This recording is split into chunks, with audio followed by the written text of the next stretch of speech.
and today we are going to talk about the new Dragon Ball Daima, which brings us something new that isn't really new, or rather, something improved. This is similar to Dragon Ball GT, where only Goku was transformed into a child. However, in this new anime, all the Z Warriors are in their child forms. Unlike before, what can we expect from this new anime? Will Goku be able to use all his abilities, including Ultra Instinct? If you want to know more about all this and much more, activate your instincts and subscribe to our channel. Leave your like and comment on your opinion about Goku in this new anime. Let's go! The new Dragon Ball Daima is an anime series confirmed to premiere in the fall of 2024. It was announced during the Dragon Ball panel at New York Comic Con, where a brief teaser was also shown. The series is described as an original story that has never been told in the Dragon Ball universe and is drawn by Dragon Ball's creator, Akira Toriyama, at least until the confirmation of his passing. Additionally, Katsuyoshi Nakatsuru, known for his work on Dragon Ball Z, is also contributing to the character designs for the series. They were working together to bring a fresh vision to the Dragon Ball universe while staying true to the classic style fans know and love. With the combined experience of Toriyama and Nakatsuru, Dragon Ball Daima was promised to be a visually impressive addition to the franchise, but now, unfortunately, we will have only one of them working on it. The teaser offered glimpses of Goku, Vegeta, and Bulma as children, harking back to the time when Goku was just a kid in Dragon Ball. The series will take place sometime before the final events of Dragon Ball Z, but the exact position in the franchise's timeline hasn't been revealed yet. There is information suggesting that Dragon Ball Daima might be a reimagining of Dragon Ball GT, where Goku and all other characters are transformed into children by a demon.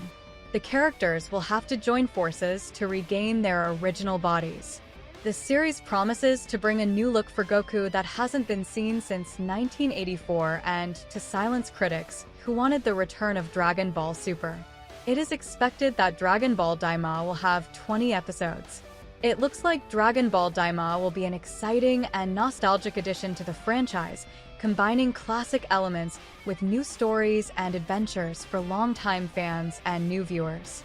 There are various theories about Dragon Ball Daima circulating on the internet, many based on trailers, teasers, and information released by the creators.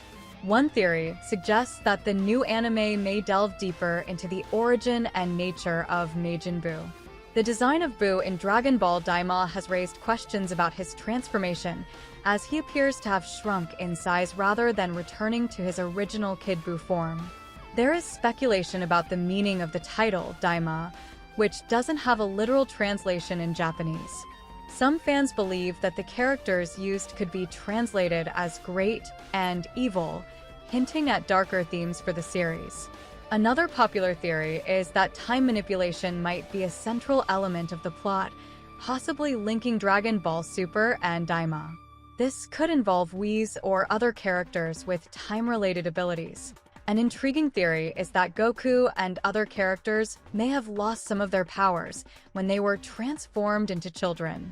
This would explain why Goku has returned to using the Power Pole, a weapon he hasn't used since his childhood. Let's start from here and discuss whether Goku has lost his powers, or if he could use Ultra Instinct in his child form. How would his S-cells be affected, considering that when he was a child, he had far fewer compared to the hybrid children? Would this mean that Trunks, Gohan, and Goten would be the strongest children? In the Dragon Ball universe, the transformation into a child and the number of S-cells are not directly addressed in relation to Ultra Instinct. However, if we consider the non-canon series Dragon Ball GT, where Goku is turned into a child by Pilaf's wish on the Black Star Dragon Balls, he is still able to access his Super Saiyan forms despite his childlike appearance. S-cells are mentioned in an interview with Akira Toriyama as cells responsible for Super Saiyan transformations. Theoretically, if Goku still has these cells even in child form, He could potentially access Ultra Instinct since this transformation is more about mental state and control over the body rather than physical form.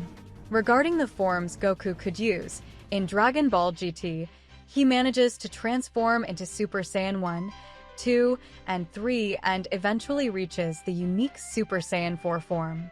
In Dragon Ball Super, he has access to Super Saiyan God, Super Saiyan Blue, and, of course, Ultra Instinct. Therefore, we can completely dismiss the use of Kaioken. Kaioken is a fighting technique in the Dragon Ball universe, invented by King Kai. It allows the user to temporarily increase their power, strength, speed, and senses by multiplying the flow of ki within the body. When activated, Kaioken can double the user's power, and as the series progresses, Goku demonstrates the ability to enhance the effects of Kaioken to greater multiplications. Goku is the main user of this technique and the only one who can successfully utilize it. King Kai, the technique's inventor, tried to master it but failed, so he taught it to Goku. The use of Kaioken has its risks. If the power is multiplied too much, the increase in ki can be fatal or cause serious damage to the user's body. For example, after using Kaioken X4 against Vegeta, Goku's body was severely injured. In Dragon Ball Super, Goku combines Kaioken with the power of Super Saiyan Blue, making him extremely powerful but also resulting in a condition called delayed onset ki disorder, affecting his control over ki. The technique is used because it provides a significant power boost in a short period, which can be decisive in battles against strong opponents. However, due to the associated risks and the emergence of more powerful transformations like Super Saiyan, Kaioken fell out of use. In Dragon Ball GT, Goku's transformation into a child significantly impacts his powers and abilities. Goku's child form seems to have less endurance and physical strength than his adult form. This is evident in various fights where Goku tires more quickly and can't maintain his Super Saiyan transformations as long as before. Despite the reduction in endurance and strength, Goku can still access his Super Saiyan transformations. However, he struggles to maintain these forms for extended periods. The most notable transformation Goku achieves in Dragon Ball GT is Super Saiyan 4. This form is unique to the GT series and combines the power of the Great Ape with the Super Saiyan. The Super Saiyan 4 form allows Goku to regain his adult appearance and provides a significant power boost. Goku can still use all his known techniques, like the Kamehameha, even in his child form. However, the effectiveness of these techniques may vary due to the changes in his physical form. So, if Goku had Ultra Instinct, he would likely use it more in the style of Master Roshi, without any specific transformation. In the Dragon Ball manga, Master Roshi taught Goku this technique. Therefore, he could have access to it. Goku learned basic techniques like the Kamehameha from a young age, but he would need to develop something that benefits his smaller size. A cool technique would be the same one he used against Piccolo Daimao. Goku used a technique called Dragon Fist to defeat King Piccolo in the Dragon Ball manga and anime. During the final fight between Goku and King Piccolo, Goku, severely injured and paralyzed from the waist down, surprises Piccolo by leaping into the air using his hands and then piercing Piccolo's abdomen with a powerful punch while shouting, "Here I come." This decisive attack was able to defeat the evil King Piccolo, marking one of the most iconic moments in the series. The technique is notable for being one of the few times Goku resorts to a direct physical attack to defeat a main enemy instead of using one of his energy techniques like the Kamehameha.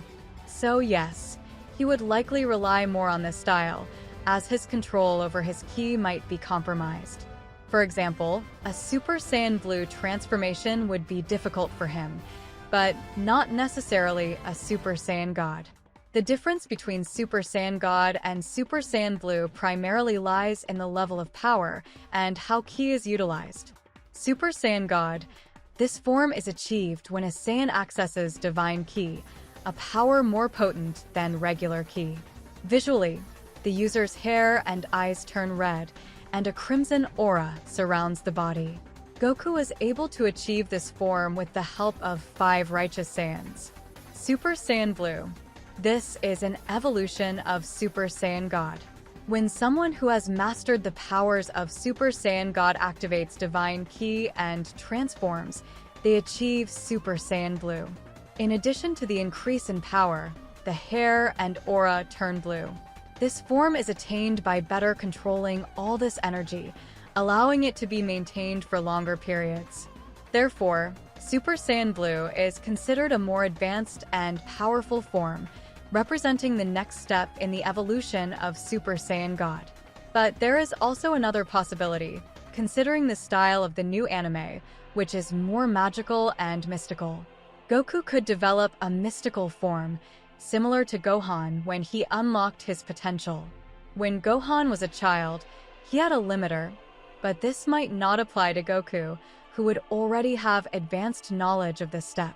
Perhaps Goku would need help from the Supreme Kai to unlock his latent power, or even from Baba Uranai. Just kidding, guys. But knowing Goku, from Master Roshi's Turtle School, and with his power pole, he will likely rely more on physical combat. Ultra Instinct in this new saga would be the icing on the cake, of course, without the white hair and the transformation itself. Comment on what you think will happen and how viable Ultra Instinct would be at this moment. Well, that's it for today's video. See you next time, everyone.